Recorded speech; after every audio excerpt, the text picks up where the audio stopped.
नमस्कार मंडळी, मी संगीता. मी आज तुम्हाला मोकळी डाळ करून दाखवणार आहे. बाप्पांच्या विसर्जनाच्या दिवशी ही डाळ आवर्जून केली जाते आणि ही अतिशय चवदार लागते आणि पौष्टिक पण आहे. चला तर मग ही डाळ कशी करायची मी तुम्हाला सांगते. मी वाटीभर डाळ भिजत टाकलेली आहे. ही हरभऱ्याची डाळ आहे आणि ही 2 तास मी भिजवून घेतलेली आहे. आता तुम्ही भिजवायला विसरलात तर गरम पाण्यात भिजत घाला. अगदी 20 मिनिटात ही डाळ छान भिजते. आपली डाळ छान भिजलेली आहे. आता आपल्याला ती वाटून घ्यायची आहे, पण यातलं पाणी सगळं काढून टाकायचं आहे. आपण स्वच्छ धुवून ती भिजत टाकलेली होती. आता आपण सगळं पाणी निथळून घेतलेलं आहे. ही डाळ आपल्याला कोरडीच वाटायची आहे. थोडं जरी पाणी जास्त झालं तर आपल्याला परतायला थोडासा वेळ जास्त लागतो. म्हणून ही अगदी कोरडी आपल्याला मिक्सरमध्ये वाटून घ्यायची आहे. ही मी आता फक्त डाळ वाटून घेणार आहे.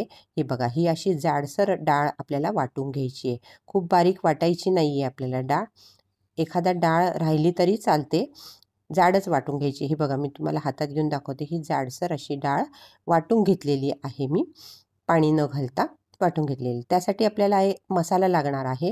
मी 2 इंच आल्याचे तुकडे घेतलेले आहे आणि 4-5 मिरच्या घेतलेल्या आहेत. ह्या तुम्ही कमी जास्त करू शकतात किंवा त्या पोपटी मिरच्या घेतल्या तरी काहीच हरकत नाही. पण ही डाळ थोडीशी तिखट छान लागते म्हणून मी हिरव्या मिरच्या घेतलेल्या आहे. त्या छोट्या मिक्सरच्या भांड्यात आपण ह्या वाटून घेणार आहे. त्यातच मी गरजेनुसार मीठ टाकलेलं आहे, म्हणजे आपल्याला पटकन वाटता येईल.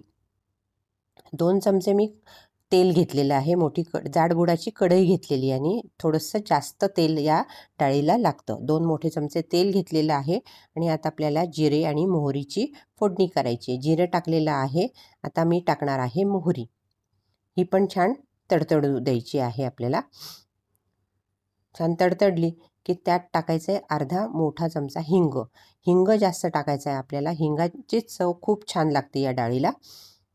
हिंगसुद्धा टाकलेला आहे आणि त्यावर टाकलेला आहे आपण कढीपत्ता. फोडणी छान होऊ द्यायची आणि नंतर हा आपण वाटलेला मसाला टाकायचा आहे आणि हा 1 ते 1.5 मिनटं आपल्याला छान परतून घ्यायचा आहे. कच्चा ठेवायचा नाही आहे. आपण डाळीसोबतसुद्धा वाटू शकतो, पण तो छान परतला जात नाही. म्हणून मी हा वेगळा वाटून घेतलेला आहे आणि हा 1 ते 1.5 मिनटं छान असा परतून घ्यायचा आहे. त्याचा कच्चेपणा जायला पाहिजे इतका तो परतायचा आहे.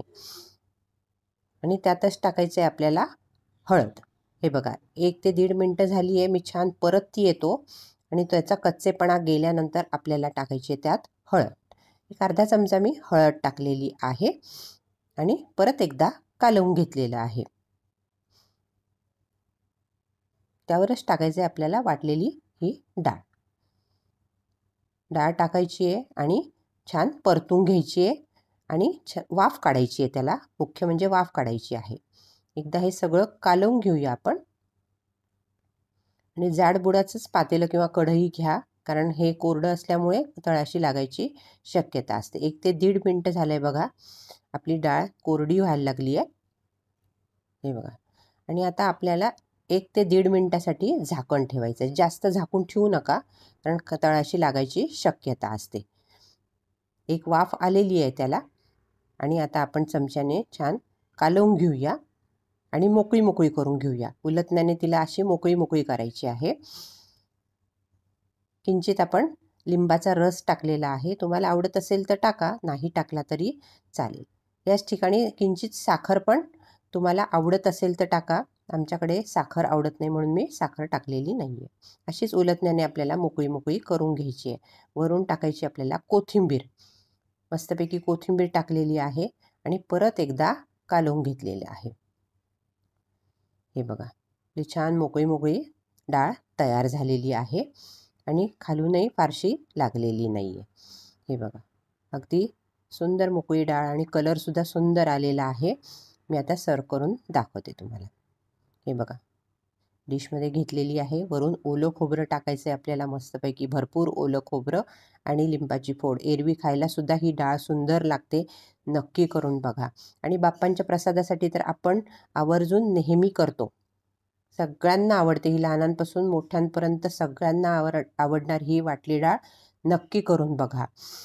करून बघा, खाऊन बघा आणि आपल्या प्रतिक्रिया मला नक्की कळवा. माझ्या व्हिडिओला लाईक करा, शेअर करा आणि चॅनेलला सबस्क्राईब करा. धन्यवाद.